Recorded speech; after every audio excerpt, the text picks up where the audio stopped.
क'क्राझार जिल्ला दुलाराय बर' आबादारि आफादनि मानिनां आफादगिरि मुस्रि गालागाथा मुसाहारि बिथाङा थांनाय गोलाव समाव क'क्राझार जिल्ला दुलाराय बर' आबादारि आफादनि आफादगिरि बिबान लानानै दिनैसिमबो बिबान लाबोगासिनो दंमोन।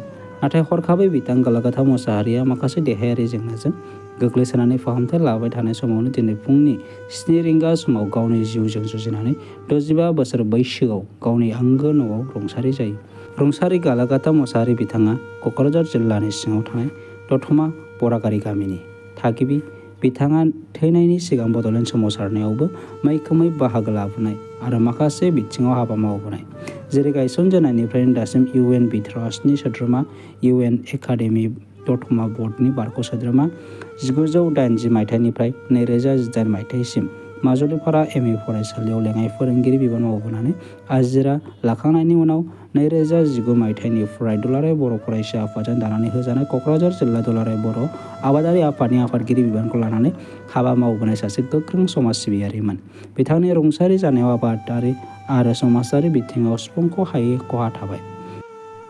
बिथांनि थांना थासान्दि समाव बर' हारिनि हाबा मावनाय, समाजारि बिथिङाव हाबा मावनाय आरो दुलाराय बर' फरायसा आफादजों लोगोसेनो गावनि बिबान रुजुननाय दुलाराय बर' आबादारि आफादनि आफादगिरिनि जे मावनां बिबानफोरखौ रुजुननानै हाबा मावनायफोरा थारैनो जोबोर गोसोखांथाव आरो बाख्नायथाव। थाखाय आं बे समाव जोंनि क'क्राझार सानजा समष्टिनि MLA सार लरेन्स इस्लारि बे समाव सिगांग्रो बिबान बावनो थाखाय मिरु इउपिपिएलनि गाहाय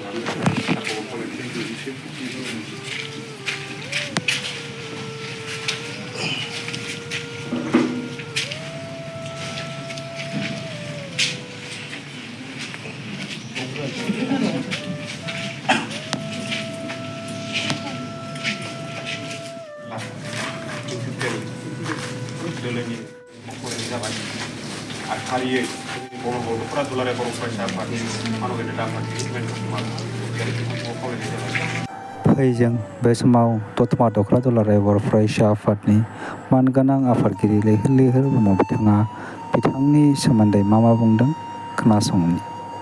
क'क्राझार जिल्ला दुलाराय बर' फरायसा आफादनि मानगोनां आफादगिरिया बाहागो लाफैखांबाय आरो मिरु दुलाराय बर' फरायसा आफादनिफ्राय बाहागो आसामनि केबिनेट मन्त्रि इउजिन ब्रह्म बिथाङाबो बाव बाहागो लानानै थांखांबाय। दा बे समाव आङो बेवहाय बाहागो लाफैनायनि थाखाय क'क्राझार दुलाराय बर' फरायसा आफाद जानानै साफ्रोमबो आलासि बिथांमोनखौ साबायखर बावबाय। उननि समाव जोङो सार गालागाथा मुसाहारिनि जेनाखि सारखौ हाबाफारि, बे हाबाफारिखौ जों खौरां लालायनायनि गेजेरजों फोसावगोन। बेखिनि बाथ्राखौ बुंबाय आरो बिथांनि जेनाखि जिउ जारिमिन बेखौ बिथांनिफ्राय आं गोबां जुनियर हिसाबै गासैबो मिथिजोबा, बेखाय आङो बिथांनि जारिमिनखौ आङो बुंनानै फोजोबनो हानाय नङा। बेखौबो मिथियो बिथाङा दा आथिखाल क'क्राझार जिल्लानि आबादारि आफादनि आफादगिरि मावबाय थादों आरो बिथाङा बड'फा उपेन्द्रनाथ ब्रह्म ट्रास्टनि फाउन्डार मेम्बार आरो आथिखालाव बिथाङा ट्रास्टि जानानै दंबाय थायोमोन।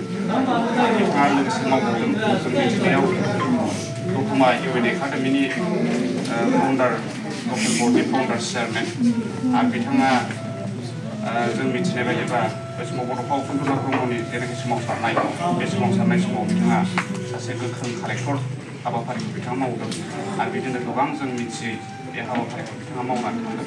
दा उननि समाव जों सम आरो खाबुखौ लानानै जोङो सावरायलायनायनि गेजेरजों फोसावनो थाखाय थामथि खालामनाय जागोन। बेखिनि बाथ्राखौ आङो बुंबाय। दा बे समाव जोंनि रायजो राजानि जा नियम निथि दङ, बे नियम निथिखौ मावफुंफिननो थाखाय आङो गावबुरा बिथांखौ बिबान होफिननाय जाबाय। बे मख्रापारा गामियावनो जोनोम मोनदों। जोनोम मोननानैहाय गामिनि रायजो राजाजों माने गोरोबलायनानै रायजो जाबोदोंमोन। दिनै बे रायजो जाबोनायनि गेजेराव गोबां माने रायजोनो माबोरैबा गामिया थांनानै थागोन, माबोरैबा जौगागोन, बेफोरनि सोमोन्दैहाय बियो बोसोन होबोयोमोन आरो बे बोसोन बायदियै गामिनि मानसिफ्रा खामानिखौ मावोमोन। बे रोखोमैनो गामियाव दिनै बियो सासे बोसोन होग्राया दिनै जोंनिफ्राय गोमानानै थांबाय। दा जोङो बयबो गामिनि मानसिफ्रा दुखु मोननाय थाबाय बिथांनिसिम। माने दिनै बिथांनि जे बोसोन होलांनाय एरखम जोंनि गामिया जौगागोन एरखम मावनांगौ होननानै बोसोन होलांनाय बेफोरखौ जोङो दा थांनानै थानायफ्रा मावलांनो थाखाय जोङो नाजालायनांगोन अब्लासो जोंनि गामिया बिथांनि जे बुंलांनाय बे बुंलांनाय बाथ्राफ्रा खामानियाव होगोन होननानै आं सानदों। दा जोङो बेनि गोथै देहाखौ एबा जिउ गैयै सोलेरखौ फाय दोनबाय थायोबा ओरैनो मोनामनाय गेसाव गोफोन मोनामो। दा बेनिखायनो जों समाजनि नेम बायदियैहाय बेखौ जोङो दिनै ससानसालियाव लांनानैहाय सावहैनाय जागोन। दिनैनि बे दुखुनि समाव आङो जिल्ला आबादारि आफादनि नेहाथारिमोन आरो बिथाङा जिल्ला आबादारि आफादनि आफादगिरिमोन। आबादनि बिथिंनि सोमोन्दै माखासे गुवारै सावरायबोनाय जादोंमोन। मारै जोङो दैदेनलांनो आबाद बिथिं जौगानायनि सोमोन्दै गोबां जों सावरायनाय जायोमोन। दा जों बिदि सावरायनायनि गेजेरजोंबो जोङो माखासे खामानिखौ मोगथां महराव होनो हायाखै। दा थेवबो जोङो उननि बेलायाव मावफुंनांगोन। दा जोंहा सारा थानायमोनबा जों गोबां साबसिनै मावलांनो हागौमोन। दा बे बेलायाव आङो बिथाङा बे अबथिरा दिनै रुंसारि जानायखाय जोंनि आफादनि जानानै आङो गोसो गोरबोनिफ्राय थोजासे दुखु मोननाय थाबाय आरो बिथांनि आद्रा जालांनाय खामानिखौ जोङो इयुनाव जाहाथे गुबुन राहा लामाजों मोजाङै मावफुंलांनो थिरांथा लानानै आंनि बे सुंद' बिबुंथिखौ एसेबां फोजोबनाय जाबाय।